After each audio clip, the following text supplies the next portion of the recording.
Baik. Bismillahirrahmanirrahim. Assalamualaikum warahmatullahi wabarakatuh. Alhamdulillah rabbil alamin wassalatu wassalamu ala asyrafil anbiya'i wal mursalin nabiyina Muhammadin wa ala alihi wa sahbihi wa man tabi'a hudahu ila yaumiddin. Asyhadu an la ilaha illallah wahdahu la syarikalah wa asyhadu anna Muhammadan abduhu wa rasuluh sallallahu alaihi wasallam la nabiyya ba'dah. Ayyuhal ikhwal akhwat rahimakumullah. Kita kembali berjumpa dalam kesempatan yang baik ini untuk melanjutkan kajian kita ya. Sekarang kita lihat Al-Faslus Salis, yaitu pasal yang ketiga dari pembicaraan tentang Al-Bid'ah wa Ahkamuha. Judul pasal yang ketiga ini adalah Mauqiful Ummatil Islamiyyati minal Mubtadi'ah wa manhaju ahli sunnati wal jama'ati fi raddi alaihim, yaitu sikap umat Islam terhadap mubtadi' dan manhaj atau jalan ahlu sunnah atau cara ahlu sunnah dalam membantah mereka.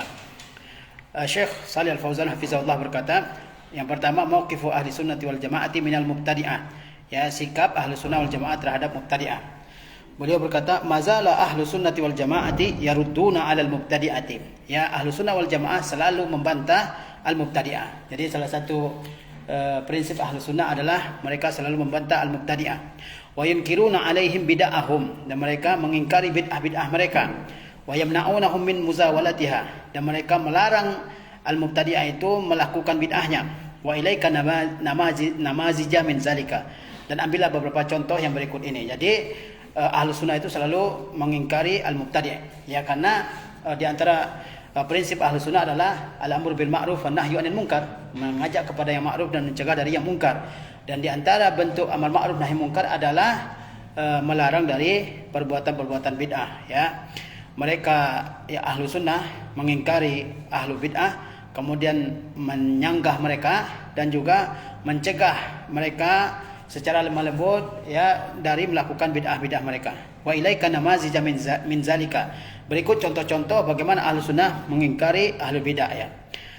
An Ummi Darda qalat, dari Ummu Darda, ia berkata, dakhala ya Abu Darda mughdaban, ya, Abu Darda menemuiku dalam keadaan marah. Faqultu lahu, maka aku tanyakan, malaka, ada apa denganmu? Faqala, maka Abu Darda menjawab, wallahi, demi Allah, ma'arifu fihim syai'an min amri Muhammadin, saya tidak mengetahui di tengah mereka sesuatu pun dari ajaran Muhammad, illa annahum yusalluna jami'an, ya, kecuali bahwa mereka masih mengerjakan salat secara bersama-sama. Jadi Ummu Darda menceritakan suatu ketika Abu Darda, yaitu suaminya Uwaimir, ya, bin Zaid, dia datang dan masuk menemui istrinya Ummu Darda dalam keadaan marah, mughdaban, dalam keadaan marah. Lalu Ummu Darda bertanya, ada apa? Kenapa engkau marah? Ya. Jadi kalau suami datang ke rumah dalam keadaan marah, istrinya harus menanyakan, ya, what's wrong gitu, ada apa yang salah gitu, ya. Jangan diam juga gitu kan. Sebagaimana Ummu Darda ketika dilihat suaminya datang ke rumah dalam keadaan marah, dia langsung bertanya, ya, ada apa gitu kan. Maka Abu Hurairah bercerita, demi Allah, saya tidak mengetahui sesuatu di tengah-tengah mereka dari ajaran Muhammad. Jadi ada yang sudah berbeda dari ajaran yang diajarkan oleh Rasulullah SAW. Bukan berarti di masa itu sudah ada bid'ah, ya. Di masa itu sudah ada bid'ah. Tapi yang jelas dibandingkan dengan keadaan di masa Rasulullah SAW, keadaan di masa Abu Darda ini sudah berbeda, ya, sudah berbeda, tidak seperti di masa Rasulullah SAW lagi, ya. Illa annahum yusalluna jami'an, ya, namun mereka masih sholat secara bersama-sama. Jadi para sahabat itu betul-betul bergairah, ya, membela, mempertahankan kemurnian ajaran agama ini. Ya, sedikit saja ada penurunan, ya, maka mereka langsung menegur, ya, dan mengingatkan agar tidak terjadi penurunan dalam segi semangat beribadah ataupun dari segi intensitas beribadah, ya. Atau juga ada yang mulai ada tanda-tanda, ya, penyimpangan dari sunnah Rasulullah SAW, maka mereka bersegera untuk mengingatkannya, ya. Itu contoh yang pertama, bagaimana ahlu sunnah dari kalangan sahabat, mereka, ya, tidak membiarkan setiap ada bawadirul bid'ah, yaitu tanda-tanda akan munculnya bid'ah, ya. Yang kedua dicontohkan oleh Syekh di sini, An Umar bin Yahya, dari Umar ibnu Yahya, dia berkata, sami'tu abi yuhadditsu an abihi, ya, saya mendengar ayah saya menceritakan dari kakeknya. Ini ini sesuatu yang sangat luar biasa, ya. Seorang anak mendengar cerita dari ayahnya, ya, dan ayahnya mendengar cerita dari ayahnya juga, ya. Seperti dikatakan haddatsana abi an jaddi, ya. Ayah saya menceritakan kepada saya dari kakek saya. Ini keluarganya berarti keluarga yang berilmu, ya. Qala, dia berkata, ayah saya berkata, kunna najlisu ala babi Abdullah bin Mas'udin qabla salatil ghadati. Kami pernah duduk di depan pintu rumah Abdullah bin Mas'ud sebelum melaksanakan salat zuhur. Fa iza kharaja masyayna ma'ahu ilal masjid. Setelah dia keluar, kami berjalan bersamanya menuju masjid. Faja'ana Abu Musa al-Asy'ari. Lalu datang kepada kami Abu Musa al-Asy'ari. Faqala, maka dia bertanya, akharaja alaikum Abu Abdurrahman? Akharaja alaikum Abu Abdurrahman ba'du? Apakah Abu Abdurrahman, yaitu Abdullah bin Mas'ud, sudah keluar menjumpai kalian? Faqulna la, maka kami menjawab belum. Fajalasa ma'ana hatta kharaja. Lalu ya Abu Musa al-Asy'ari duduk bersama kami hingga Abu Abdurrahman Abdullah bin Mas'ud keluar dari rumahnya. Falamma kharaja qumna ilaihi jami'an. Setelah dia keluar, kami berdiri untuk menjumpainya. Faqala, maka Abu Musa al-Asy'ari bertanya atau berkata, ya Aba Abdurrahman, wahai Abu Abdurrahman, ini ra'aitu fil masjid anifan amran ankartuhu. Kata Abu Musa al-Asy'ari, wahai Abu Abdurrahman, sesungguhnya saya melihat di masjid barusan, amran ankartuhu, suatu masalah yang saya ingkari. Walam ara walhamdulillahi illa khaira. Dan saya berpendapat, ya demi segala puji bagi Allah, urusan tersebut tidak lain adalah kebaikan. Qala, wa ma huwa? Ibnu Mas'ud, Abu Abdurrahman bertanya, apa yang engkau maksud dengan urusan tersebut? Qala in ishta fasatarahu. Kata Abu Musa al-Asy'ari, jika engkau masih hidup, maka engkau akan lihat urusan tersebut. Qala ra'aitu fil masjidi qauman hilaqan julusan, ya. Kata Abu Musa, saya lihat di masjid itu suatu kaum yang berhalaqah-halaqah, berkumpul-kumpul, membuat lingkaran, ya. Julusan dalam keadaan duduk, yantaziruna shalah. Mereka sedang menunggu salat. Ya, fi kulli halaqatin rajulun. Dalam setiap lingkaran itu ada seseorang. Wa fi aidihim hasa. Dan di tangan mereka ada hasa. Hasa itu adalah batu-batu kerikil. Fa yaqulu, maka orang yang di tengah-tengah lingkaran tersebut berkata, kabbiru mi'atan. Kata dia, bertakbirlah 100 kali. Fa yukabbiruna mi'atan. Maka anggota lingkaran tersebut bertakbir 100 kali. Fa yaqulu hallilu mi'atan. Ketua lingkaran tersebut lalu berkata, bertahlillah kalian 100 kali. Fayuhalliluna mi'atan. Lalu mereka bertahlil 100 kali. Fayaqulu sabbihu mi'atan. Lalu dia mengatakan, bertasbihlah kalian 100 kali. Fayusabbihuna mi'atan. Lalu peserta halaqah tersebut, ya lingkaran tersebut, bertasbih sebanyak 100 kali. Qala famaza qulta lahum? Maka Abu Abdurrahman Ibnu Mas'ud bertanya kepada Abu Musa al-Asy'ari, famaza qulta lahum? Apa yang kamu katakan kepada mereka? Faqala, maka Abu Musa menjawab, ma qultu lahum syai'an intizara ra'yika. Aku tidak katakan sesuatu kepada mereka demi menunggu pendapatmu. Aw intizara amrika, atau menunggu perintahmu. Qala afala amartuhum an ya'uddu sayyi'atihim. Kata Abdurrahman Abdullah bin Mas'ud, kenapa engkau tidak perintahkan mereka untuk menghitung-hitung kesalahan mereka? Wa dhaminta lahum alla yudayyi'a min hasanatihim syai', dan kamu jamin mereka bahwa tidak ada kebaikan mereka yang hilang sama sekali. Summa madha wa madaina ma'ahu. Kemudian Ibnu Mas'ud pergi dan kami juga pergi bersamanya. Hatta ata halaqatan min tilkal hilaq. Sampai beliau datang ke salah satu halaqah dari halaqah-halaqah itu. Halaqah itu artinya kumpulan, ya, lingkaran-lingkaran. Fawaqafa alaihim. Beliau berdiri di hadapan mereka. Faqala ma hadzal ladzi arakum tasnaun? Kata Abdullah bin Mas'ud, apa yang saya lihat kalian lakukan ini? Qalu ya Aba Abdurrahman. Mereka menjawab, wahai Abu Abdurrahman, hasan na'uddu bihi takbir wa tahlil wa tasbih wa tahmid. Ini hanya sebatas batu kerikil. Dengannya kami menghitung takbir, tahlil, tasbih dan tahmid. Qala Abu Abdurrahman Abdullah bin Mas'ud berkata, fa'uddu sayyi'atikum. Hitunglah dosa-dosa kalian.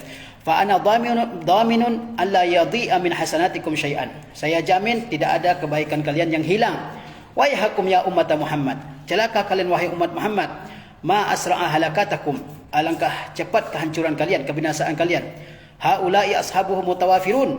Sahabat-sahabat Nabi masih ada, banyak. Wa hadza siyabuhu lam tabla. Dan inilah baju Nabi SAW belum lagi lapuk. Wa aniyatuhu lam tuksar. Bejana-bejana Nabi belum lagi pecah. Wallazi nafsi biyadihi. Demi Tuhan yang jiwaku ada di tangannya. innakum la'ala millatin hiya ahda min millati Muhammad. Sesungguhnya kalian berada di suatu agama yang lebih lebih mendapat petunjuk daripada agamanya Nabi Muhammad. Ya, au muftatihu babat dalalah, atau kalian sejatinya adalah pembuka pintu kesesatan. Qalu wallahi ya Aba Abdurrahman ma aradna ilal khair. Kemudian mereka menjawab, wahai Abu Abdurrahman, kami tidak inginkan kecuali kebaikan, kecuali pahala. Qala wa kam muridan lil khairi lan yusibahu. Kata Abdullah bin Mas'ud, betapa banyak orang yang menginginkan kebaikan namun dia tidak memperolehnya. Inna Rasulullah sallallahu alaihi wasallam haddatsana, sesungguhnya Rasulullah telah menceritakan kepada kami, anna qauman yaqra'una al-Qur'an la yujawizu taraqiyahum, bahwa ada kaum yang mereka membaca Al-Qur'an namun Al-Qur'an tidak lewat dari tenggorokan mereka. Wa aymallah la adri la'alla aktsarahum minkum, dan demi Allah saya tidak tahu, mungkin kebanyakan dari yang diceritakan oleh Rasulullah itu berasal dari kalian. Summa tawalla anhum, kemudian Ibnu Mas'ud pergi meninggalkan mereka. Faqala Amr bin Salamah, Amr ibn Salamah berkata, ra'aina amata ulaika yuta'inunana yauman nahrawan ma'al khawarij. Kata Amr ibn Salamah, kami lihat kebanyakan mereka yang berhalaqah-halaqah itu mereka adalah orang-orang yang menyerang kami pada perang Nahrawan bersama kaum Khawarij. Ya, hadis ini diceritakan oleh Ad-Darimi bahwa suatu ketika Amr ibn Yahya menceritakan, saya dengar kata Abu Abdurrahman dari ayah saya, dan ayahnya ini menceritakan dari kakeknya Amr ibn Salamah. Kakeknya ini dia pernah mengatakan, kami pernah duduk-duduk di depan pintu rumahnya Abdullah bin Mas'ud, ya. Kemudian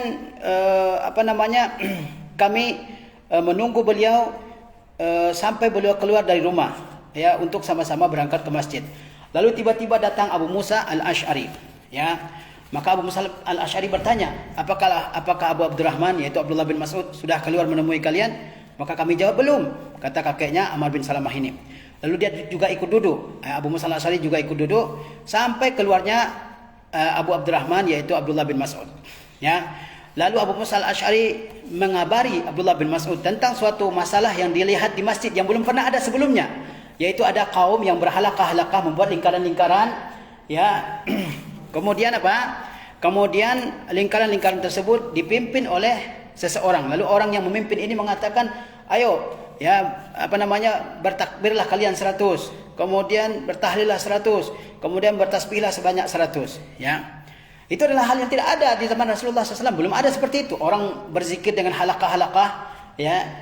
Kemudian ayo takbir sekian, ayo takbir 100, itu belum ada. Ya, ayo tahlil 100, ayo tasbih 100, itu belum ada di zaman Rasulullah SAW. Itu perkara muhdas, perkara yang baru dalam cara beribadah, ya.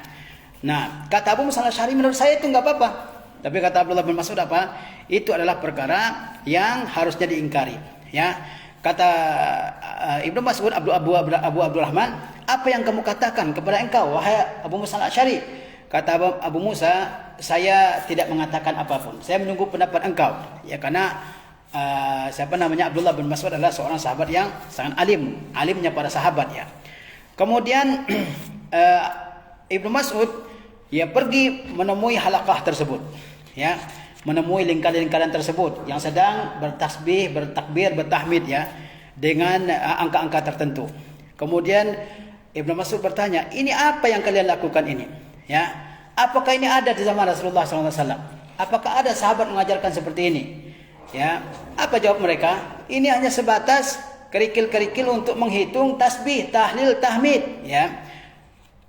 Kemudian kata Ibnu Mas'ud, yang lebih baik adalah kalian hitung-hitung saja kesalahan kalian, dosa-dosa kalian, enggak perlu pakai alat ini itu. Ya, lebih baik adalah hitung dosa-dosa kalian, kemudian bertaubat kepada Allah Subhanahu wa taala. Kalau kalian bisa menghitung dosa kalian, ya, bertaubat kepada Allah Subhanahu wa taala, maka kata Ibnu Mas'ud, saya jamin tidak ada kebaikan kalian yang hilang sama sekali. Kemudian kata beliau, wahai umat Muhammad, alangkah cepatnya kalian binasa, alangkah cepatnya kalian jauh dari petunjuk Rasulullah SAW. Sahabat-sahabat masih ada, ya, baju Rasulullah belum lagi lapu, belum lama dari kematian Rasulullah SAW. Bejana-bejana beliau masih belum pecah, artinya kan Rasulullah SAW belum lama meninggal. Tapi sudah ada di antara kalian yang melakukan ibadah yang tidak sesuai dengan yang diajarkan oleh Rasulullah SAW. Kata Ibnu Mas'ud, mungkin menurut kalian ini lebih baik petunjuknya daripada petunjuk Muhammad SAW. Apakah ada petunjuk yang lebih baik dari petunjuk Nabi Muhammad? Tentu tidak ada.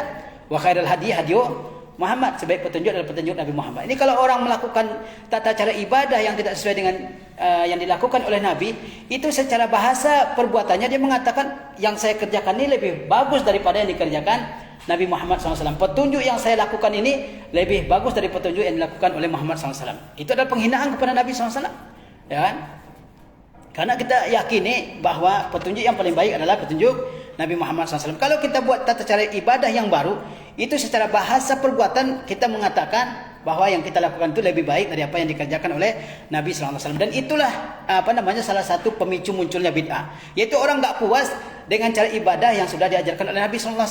Sehingga ulama mendefinisikan bid'ah itu adalah tariqatun fid din mukhtara'atin. Cara beragama yang diciptakan sendiri, tidak berdasarkan Al-Quranul Karim, tidak berdasarkan sunnah Rasulullah SAW. Yuqsadu bisuluki alaiha, yang dengan menempuh cara ibadah tersebut, apa maksudnya? Tudahi at-tariqata al-masyru'ah, yaitu untuk menyamai menyamai jalan yang ditetapkan dalam beribadah. Cara beragama baru yang diciptakan, yang diinginkan dengan cara tersebut adalah menyamai cara beragama yang sudah ada, atau ingin berlebih-lebihan dalam beribadah kepada Allah Subhanahu wa taala. Jadi Ibnu Mas'ud mengatakan, apakah ada petunjuk yang lebih baik dari petunjuk Nabi Muhammad SAW? Ya, kalau kalian membuat yang baru yang di luar yang dilakukan Nabi SAW, itu artinya kalian secara bahasa perbuatan mengatakan bahwa yang kalian lakukan itu lebih baik daripada apa yang diajarkan oleh Muhammad sallallahu alaihi wasallam. Au muftatihu babad dalalah, au muftatihu babid dalalah, atau kalian ini sejatinya adalah pembuka pintu-pintu kesesatan. Ya, kalau enggak mengikuti petunjuk Nabi apalagi kalau bukan kesesatan. Ya. Apa jawaban orang-orang itu yang berhalaqah-halaqah itu? Kata mereka, ma aradna ilal khair. Kami ini bertasbih dengan cara begini, bertahlil dengan cara ini, dikomando, kemudian ada untuk menghitung-hitung ibadah zikir kami ini ada pasir-pasir yang atau batu-batu kerikil. Itu kami tidak inginkan kecuali kebaikan. Ya. Kecuali kebaikan. Apa jawaban Ibnu Mas'ud yang sangat mengena, ya? Kata beliau, betapa banyak orang yang menginginkan dan meniatkan kebaikan namun tidak memperolehnya. Banyak orang yang menginginkan kebaikan tapi tidak memperoleh. Semua ahlu bid'ah kalau kita tanya, mereka alasannya apa? Kami ini ingin berbuat baik. Masa enggak boleh orang berbuat baik? Ya kan? Masa enggak boleh orang berbuat ini, berbuat itu? Pasti jawabannya begitu.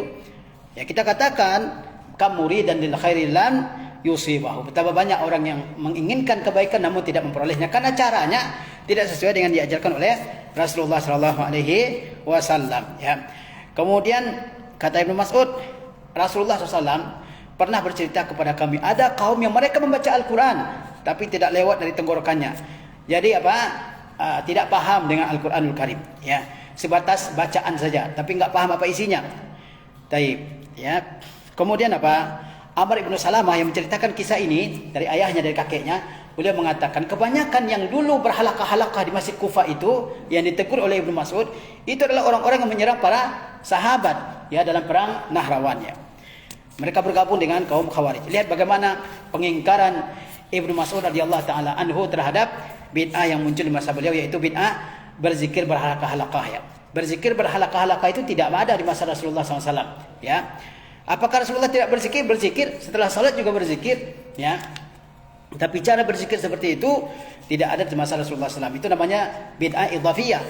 Ibadahnya disyariatkan tapi tata caranya dibuat menurut selera masing-masing yang tidak ada contohnya dari Rasulullah SAW. Ya. Kemudian kisah yang lain menceritakan tentang sikap ahlu sunnah terhadap ahli bid'ah. Ja'a rajulun ilal imami Malik bin Anas. Seorang datang kepada Imam Malik bin Anas. Faqala, dia bertanya, min aina uhrim? Dari mana saya berihram? Ya, kalau orang melakukan haji atau umrah dia harus ihram dari miqat, kan? Faqala minal miqat allazi waqqata Rasulullah sallallahu alaihi wasallam wa ahrama minhu. Kata Malik bin Anas, kamu ihram dari miqat yang telah ditentukan oleh Rasulullah dan Rasulullah ihram dari sana. Faqala ar-rajulu, lelaki tersebut berkata, fa in ahramtu min ab'adi minhu, kalau saya ihram dari tempat yang lebih jauh dari miqat itu bagaimana? Faqala Malik, maka Malik berkata, la ara zalika, menurut saya tidak boleh seperti itu. Faqala ma takrahu min zalika, Apa alasan kamu tidak suka hal itu, kata orang tersebut. Qala akrahu alaikal fitnata. Kata Malik, saya benci engkau terkena fitnah. Qala wa ayyu fitnatin? Qala wa ayyu fitnatin? Wa ayyu fitnatin fi izdiyadil khairi. Kata orang tersebut apa? Fitnah apa? Ya kan? Kalau saya nambahin kebaikan, fitnah apa yang akan terjadi? Kata Malik, faqala Malikun fa inna Allah ta'ala yaqul, sesungguhnya Allah berfirman, falyahzaril ladzina yukhalifuna an amrihi an tusibahum fitnah aw yusibahum azabun alim. Maka hendaklah berhati-hati orang-orang yang menyelisihi perintah Rasulullah, bahwa fitnah akan menimpa mereka atau mereka ditimpa oleh azab yang pedih, ya. Wa ayu fitnatin a'zamu min annaka khusista bi fadlin lam yukhtass bihi Rasulullah SAW. Fitnah apa lagi yang lebih besar daripada fitnah engkau merasa lebih diistimewakan daripada Rasulullah SAW yang tidak diistimewakan dengan sesuatu. Jadi ini kisah yang dialami oleh Imam Malik radhiyallahu taala anhu, bagaimana beliau mengingkari orang yang akan melakukan suatu bid'ah. Bid'ahnya apa? Orang tersebut bertanya, saya ingin haji atau saya ingin umrah. Saya harus ihram, karena orang harus mengambil ihram dari miqat-miqat yang telah ditentukan, ya. Kalau penduduk Madinah miqatnya dari dari Bir Ali, ya.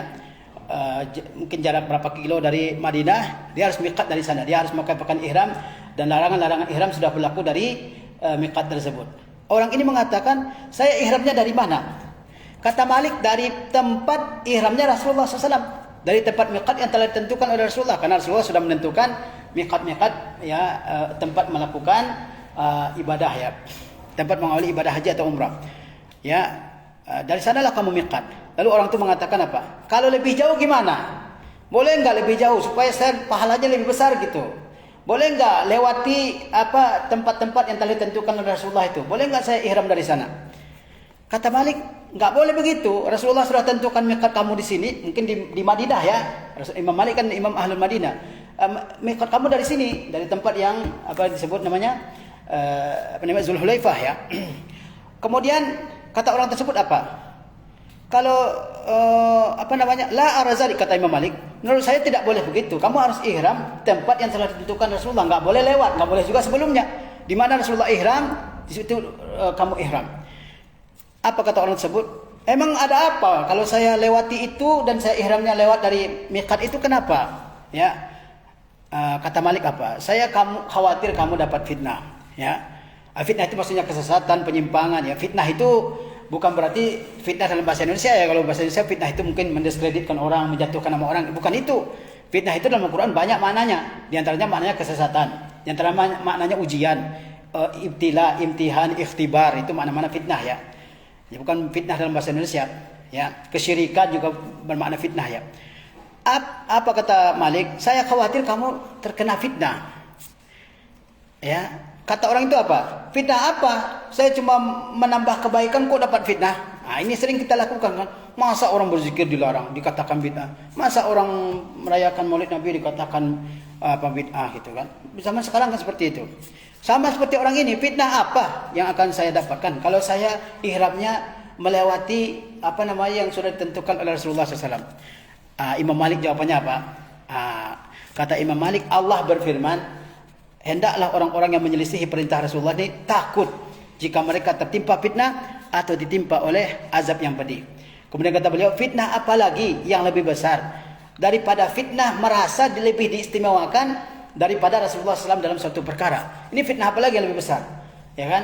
Daripada orang yang merasa bahwa saya lebih istimewa dalam suatu perkara dari Rasulullah SAW. Rasulullah sudah tentukan tempatnya di sini nih, ya kan? Di tempat-tempat ihram. Kalau misalnya di Madinah, di sini di Masjid Zulhulaifah, atau di Makkah misalnya di Masjid Sayyidah Aisyah dan seterusnya. Ini orang enggak mau di situ, maunya tempat yang lebih jauh, yang lebih dekat ke Makkah gitu. Ya. Fitnah apalagi yang lebih besar daripada merasa saya lebih diistimewakan dalam suatu urusan daripada Rasulullah sallallahu alaihi wasallam. Hadza namazijun wala zalal ulama'u yunkiruna 'alal mubtadi'ati fi kulli asrin walhamdulillah. Ini contoh-contohnya. Contoh-contoh bagaimana ulama mengingkari orang-orang yang melakukan bid'ah. Ya, kalau kita sanggup melakukan pengingkaran tersebut, ingkari. Dalam keluarga kita misalnya, dalam RT kita, RW kita, kalau kita sanggup. Kalau kita tidak sanggup, ya sudah, jangan tinggal di situ, ya. Pergi ke tempat lain yang situ tidak ada bid'ah-bid'ahnya, ya. Taib. Yang kedua, manhaju ahli sunnati wal jamaati fi raddi ala ahli bidah, yaitu cara ahli sunnah wal jamaah menolak ahli bidah, membantah ahli bidah. Manhajuhum fi zalika mabniun alal kitabi wa sunnah. Cara mereka dalam membantah ahli bidah itu dibangun berdasarkan Alkitab wa sunnah. Wa huwal manhajul muqni' al mufhim, dan dia merupakan manhaj atau cara yang memuaskan ya, dan juga membelenggu, artinya membungkam mulut ahli bid'ah ya. Haitsu yuriduna syubhal mubtadi'ati wa yunqudunaha, di mana ahli sunnah menyebutkan syubhat ahli bid'ah kemudian mereka membantahnya. Wa yastadilluna bil kitabi wal sunnati ala wujubi tamassuki bis sunan. Mereka berdalil dengan Al-Qur'an dan sunnah ya, dalam hal wajibnya berpegang teguh dengan sunnah Rasulullah SAW. Wa nahyi anil bid'ah, juga dalam hal melarang dari bid'ah wal muhdatsat, dari perkara-perkara baru ya. Waqad allaful mu'allafatil katsirata fi dzalika. Mereka juga sudah mengarang karangan-karangan yang sangat banyak dalam hal itu, dalam membantah ahlul bid'ah ya. Jadi ahlul sunnah wal jamaah mereka membantah ahlul bid'ah itu dengan bantahan yang sangat kuat ya, yang bisa memuaskan pikiran dan juga bisa membelenggu orang-orang yang bid'ah sehingga tidak bisa lagi membantahnya ya. Dalam hal itu ahlu sunnah berdalil dengan apa? Dengan Al-Quranul Karim dan sunnah Rasulullah SAW ya, dalam hal kewajiban berpegang dengan sunnah dan meninggalkan bid'ah. Kemudian mereka juga mengarang buku-buku yang sangat banyak dalam hal tersebut ya. Waraddu fi kutubil waqad allaful mu'allafatil katsirati fi dzalika. Mereka telah menulis tulisan-tulisan yang sangat banyak dalam hal itu, dalam membantah ahlul bidah ya.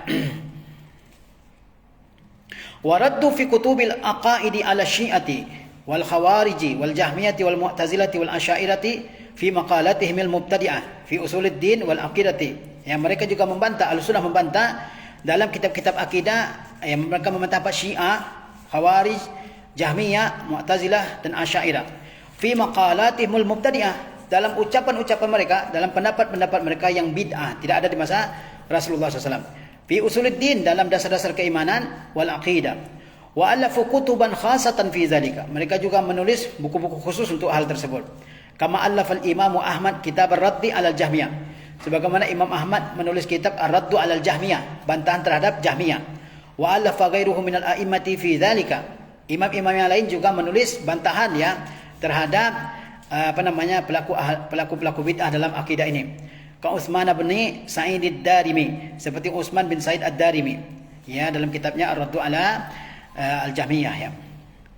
Kemudian wa kama fi kutubi Syekhul Islam Ibnu Taimiyah, juga dalam kitab-kitab Syekhul Islam Ibnu Taimiyah wa tilmizih Ibnu Al-Qayyim, juga muridnya Ibnu Al-Qayyim, wa Syekh Muhammad bin Abdul Wahhab rahimahullah taala wa ghairihim, juga dalam buku-buku Syekh Muhammad ibn Abdul Wahhab, min raddi ala tilkal firqi wa al-quburiyah was sufiyah, berupa bantahan terhadap firqah-firqah tersebut, Syiah, Khawarij, Qadariyah ya, juga terhadap kuburiyah. Kuburiyah itu orang-orang yang mengagungkan kuburan, was sufiyah juga orang-orang sufi ya. Wa amal kutubul khasatu fi raddi ala ahli al-bidah fa hiya katsiratun. Adapun kitab-kitab yang khusus membantah ahli bidah maka dia sangat banyak. Minha ala sabilil misal minal kutubil al-qadimah, di antaranya sebagai contoh dari kitab-kitab lama, Kitabul I'tisam lil Imam Syatibi, yaitu kitab Al-I'tisam karya Al-Imam Syatibi. Ada kitab judulnya Al-I'tisam ya, itu adalah bantahan terhadap ahlul bidah ya. Kitab Iqtida'is Siratil Mustaqim li Syekhul Islam Ibnu Taimiyah, juga kitab Iqtida' ila Siratil Mustaqim ya, li mukhalafati ashabil jahim karangan Ibnu Taimiyah rahimahullah. Kitabu Inkaril Hawadis wal Bidah Ibnu Waddah, ada kitab judulnya Inkarul Hawadis wal Bidah ya, wal Bidah karangan Ibnu Waddah. Kemudian kitab Inkarul Hawadis wal Bidah karangan At-Turtushi, dan kitab Al-Ba'is ala Inkaril Bid'ah wal Hawadis li Abi Syama, ada kitab judulnya Al-Ba'is ala Inkaril Bid'ah wal Hawadis karangan Abu Syama. Itu kitab-kitab terdahulu dalam membantah ahlul bidah ya. Ada kitab-kitab itu di zaman kita sekarang dicetak dan diteliti oleh ulama ya. Wa minal kutubil asriyah, di antara kitab-kitab di zaman sekarang yang membantah ahlul bidah, Kitabul Ibda fi Madaril Ibtida li Syekh Ali Mahfuz, yaitu kitab judulnya Al-Ibda fi Madaril Ibtida karangan Syekh Ali Mahfuz. Ali Mahfuz adalah dekan Fakultas Usuluddin di Al-Azhar pada zaman dahulu ya. Kemudian Kitabus Sunan wal Mubtada'at al-Muta'alliqati bil Azkari was Salawat li Syekh Muhammad ibn Ahmad Asy-Syuqairi Al-Hawamidi, Ada kitab judulnya As-Sunan wal Mubtada'at Al-Muta'alliqah bil Azkar wa Salawat, dikarang oleh Asy-Syuqairi. Risalatut Tahzir minal Bid'ah li Syekh Abdul Aziz bin Baz. Ada kitab judulnya At-Tahzir minal Risalatut Tahzir minal Bid'ah yang dikarang oleh Syekh Ibnu Baz ya. Jadi ulama-ulama Islam mereka sangat konsisten untuk mempertahankan kemurnian ajaran Islam ini ya, dengan membantah ahlul bidah, dengan menyanggah ahlul bidah, sebagaimana Abu Darda, sebagaimana Abdullah bin Mas'ud, sebagaimana Imam Malik ya, sebagaimana Sa'id bin Musayyib dan seterusnya. Sebagaimana diceritakan Sa'id bin Musayyib, dia pernah melihat orang salat sunnah banyak sekali setelah salat subuh. Dia setelah salat subuh dia mengerjakan salat sunnah yang sangat banyak. Lalu dibantah oleh Sa'id bin Musayyib. Kata beliau, kenapa kamu salat subuh banyak sekali setelah salat subuh ya? Kenapa kamu salat sunnah banyak sekali? Dia bilang apa? Ma uridu ilal khair. Saya enggak ingin kecuali kebaikan. Saya ingin nambah pahala. Masa kamu permasalahkan orang yang ingin menambah pahala? Ya kan? Saya ini ingin nambah pahala. Masa enggak boleh? Ya. Kata Sa'id bin Musayyib, ya kan? Pahala apa yang kamu akan dapatkan kalau kamu mengerjakannya tidak sesuai dengan yang dicontohkan oleh Rasulullah SAW? Betapa banyak orang yang menginginkan kebaikan tidak memperolehnya karena tidak mengerjakannya sesuai dengan yang dicontohkan oleh Rasulullah SAW. Baik, demikian pengajian kita pada siang hari ini. Mudah-mudahan bisa kita pahami dan kita berusaha semaksimal mungkin untuk mempertahankan kemurnian ajaran Islam ini ya, dengan tidak mengikuti ahlul bidah, juga dengan tidak membiarkan mereka. Kalau kita sanggup membantah, kita bantah ya. Kalau kita sanggup membantah, kita bantah. Kalau kita tidak sanggup, maka kita menghindari bidah-bidah tersebut dengan diri kita, dengan keluarga kita, ya, dengan anak-anak kita, supaya kita selamat ya. Betapa banyak orang yang menginginkan kebaikan tidak mendapatkannya karena caranya salah. Ya, tidak semua orang yang berniat baik itu dapat pahala, tidak. Dia tidak mendapatkan pahala karena dia tidak sesuai dengan yang diajarkan oleh Rasulullah SAW. Demikian, wassalamualaikum warahmatullahi wabarakatuh.